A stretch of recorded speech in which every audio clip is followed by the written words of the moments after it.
Hello everyone.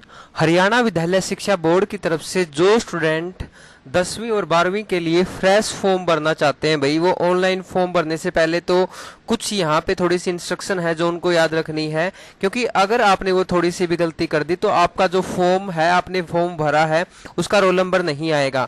और यह गलती जो कैफे वाले भी होते हैं, जो नेट कैफे वाले होते हैं, उनसे भी हो जाती है कई बार। तो आप लोगों को अपनी गलतियों की थोड़ी तरफ ध्यान देना है भाई, कहीं वो कैफे वाला आपकी ये गलती ना कर दे जिससे आपको प्रॉब्लम हो, क्योंकि आपकी प्रॉब्लम का सोल्यूशन सिर्फ आपको ही करवाना है। बाद में आपके पास आपके साथ जाके कोई कैफे वाला नहीं जाएगा। तो आपको थोड़ा सा ध्यान से देखना ही ये सारी चीजें भाई। चलिए मैं वीडियो को शुरू कर लेता हूं। तो आप देख सकते हैं यहाँ पे ये हरियाणा बोर्ड की ऑफिशियल साइट है। आपको इसके ऊपर आना है, सिर्फ bseh.org.in लिख के, तो आप इसके ऊपर आ जाएंगे। तो यहाँ पे जैसे ही आप स्क्रॉल डाउन करेंगे तो यहाँ पे आपको दिखाई देगा registration for HOS fresh candidate March 2021। यहाँ भी क्लिक कर सकते हैं या फिर आप यहाँ भी क्लिक कर सकते हैं registration for HOS fresh candidate March 2021। ठीक है। अगर आप इसके अलावा कंपार्टमेंट इंप्रूवमेंट के फॉर्म भरना चाहते हैं तो यहाँ क्लिक करेंगे। 10वीं 12वीं के लिए ये है आप लोगों के लिए, रेगुलर स्टूडेंट्स के लिए, और ये ओपन वालों के लिए है 10वीं 12वीं के लिए कंपार्टमेंट और रीअपीयर का। लेकिन हमें अब यहाँ पे अप्लाई करना है भाई रजिस्ट्रेशन फॉर HOS, यानी कि हरियाणा ओपन स्कूल से बिल्कुल फ्रेश फॉर्म भरने हैं। इसके अंदर थोड़ी सी प्रोसेस है, हल्का सा टाइम लगता है। तो आपके सामने कुछ इस तरह से पेज खुल जाएगा। सबसे पहले तो आपको एक बात नोट करनी है भाई, आपको जो भी आप फॉर्म फिल करने जा रहे हो, चाहे आप 10वीं क्लास के लिए चाहे आप 12वीं क्लास के लिए, उसके अंदर एक तो आपको जो आधार कार्ड है वो बिल्कुल करेक्ट होना चाहिए और उसके ऊपर आपका रजिस्टर्ड नंबर भी होना चाहिए। सेकंड क्या है, आपका जो सर्वर टाइम है आपका वो 7:30 से लेके 9:30 बजे तक मेंटेनेंस के दौरान रहता है। तो आप उस दौरान फॉर्म ना भरें, शाम को 7:30 से 9:30 बजे। दूसरी इंस्ट्रक्शन आप लोगों के लिए ये थी। उसके बाद जो इंपॉर्टेंट इंस्ट्रक्शन है वो मैं आप लोगों को बता देता हूं। यहाँ पे मैं आपको इंपॉर्टेंट बात बता देता हूँ भाई, अगर आपने फॉर्म भरा है या नहीं भरा है तो वो आपको ध्यान देना है, नहीं तो आपके फॉर्म में गलती हो जाएगी और ये आप देखते नहीं हो, आप इसके अंदर लापरवाही बरतते हो। तो आप ऐसा ना करें, ठीक है। तो 10वीं और 12वीं के जो आप प्रैक्टिकल विषय जितने भी डालोगे आप, प्रत्येक विषय के 100 रुपये अलग से चार्ज लगेंगे।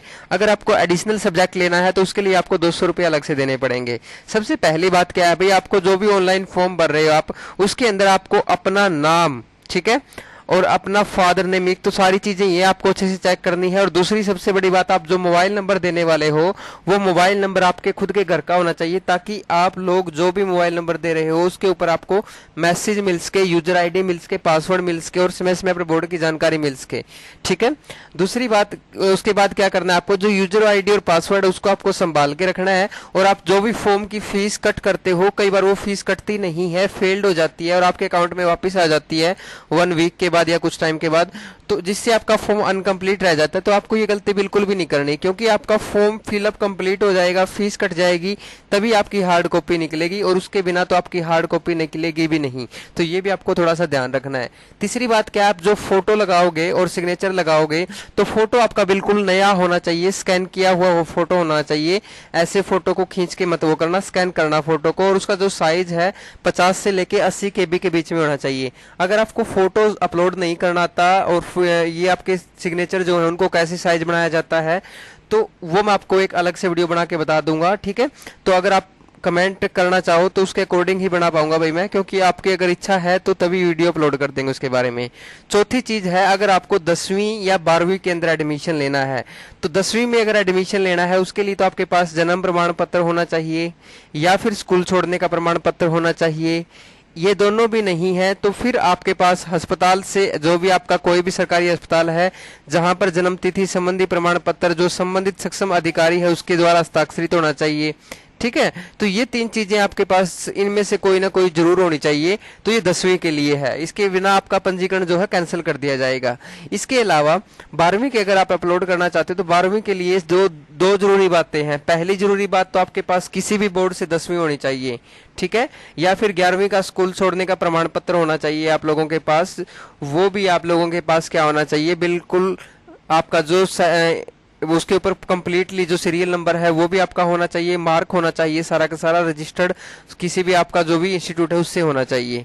उसके बाद दूसरी सबसे बड़ी चीज क्या है, आपकी 10वीं और जो 12वीं का गैप होना चाहिए, यानी कि आप 12वीं कर रहे हो और 10वीं के बाद कर रहे हो तो कम से कम आपके पास 1.5 साल का गैप होना चाहिए। जरूरी नहीं कि आपको 10वीं के बाद 12वीं करनी है तो 2 साल का गैप हो। ठीक है। या फिर आप 1 साल का गैप रखो, वो गलत हो जाएगा। आपको कम से कम 1.5 साल का गैप रखना है, ठीक है। 1.5 साल का अगर आपका गैप है तो आप 12वीं का फॉर्म भर सकते हो, अगर आपका 1.5 साल का गैप नहीं है तो नहीं भर सकते।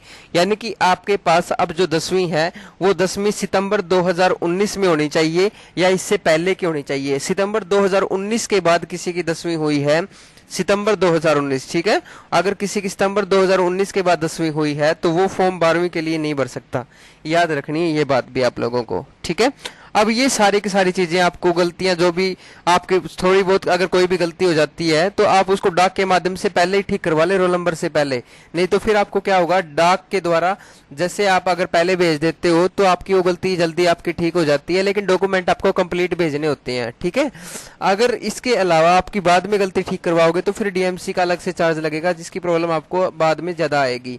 उसके बाद सबसे इंपॉर्टेंट है भाई, आप जो भी फॉर्म भरोगे उसकी हार्ड कॉपी निकलवा लोगे, ठीक है। हार्ड कॉपी का मतलब ये है कि उसका प्रिंट निकलवा लोगे, और उस प्रिंट को जो भेजोगे आप, प्रिंट भेजने का पता है भाई ये लिखना है आपको, प्रिंट भेजने का पता भाई, ठीक है। ये प्रिंट आप भेजने का पता है जहां पे आपको प्रिंट भेजना है, क्लियर है। तो सहायक सचिव मुक्त विद्यालय हरियाणा विद्यालय शिक्षा बोर्ड, आसी रोड भिवानी 127-021, तो ये आपको लिख के हार्ड कॉपी जमा करवा देनी है, ठीक है। अब सबसे जरूरी बात आती है कि फॉर्म भरने की तिथि क्या है, डेट क्या रहेंगी, ठीक है भाई। तो फॉर्म भरने की जो डेट है वो मैं आपको बता देता हूं भाई, ये देख सकते हो आप, ठीक है। तो आप देख सकते हो 14 तारीख से आपके फॉर्म स्टार्ट हुए थे और ये 30 सितंबर तक बिना लेट फीस के भरे जाएंगे। अगर आप लेट फीस में भरने के इच्छुक हो तो फिर आप 100 रुपए लेट फीस में भर सकते हो, 1 अक्टूबर से लेके आपका 31 अक्टूबर तक, ठीक है, 31 अक्टूबर तक। उसके बाद 1 नवंबर से लेके 30 नवंबर तक आप 300 लेट फीस में भर सकते हो, और 1 दिसंबर से लेके 31 दिसंबर तक 1000 रुपए लेट फीस में भर सकते हो भाई। तो ये है आपका भाई, और इसके जो पेपर होंगे वो अप्रैल के आसपास होंगे भाई, ठीक है। अप्रैल मई के आसपास पेपर होंगे आपके। तो ये आपको थोड़ा सा ध्यान रखना है। 10वीं और 12वीं के लिए मैंने पूरी की पूरी ये फीस स्ट्रक्चर दिखा रखा है आपका। तो ये आपकी सारी इंपॉर्टेंट इन्फॉर्मेशन थी। अगली वीडियो में मैं आपको फॉर्म भर के दिखा दूंगा, ठीक है। इस वीडियो में इतना ही, चलिए मिलते हैं नेक्स्ट वीडियो में। वीडियो को लाइक शेयर करना भाई, थैंक यू।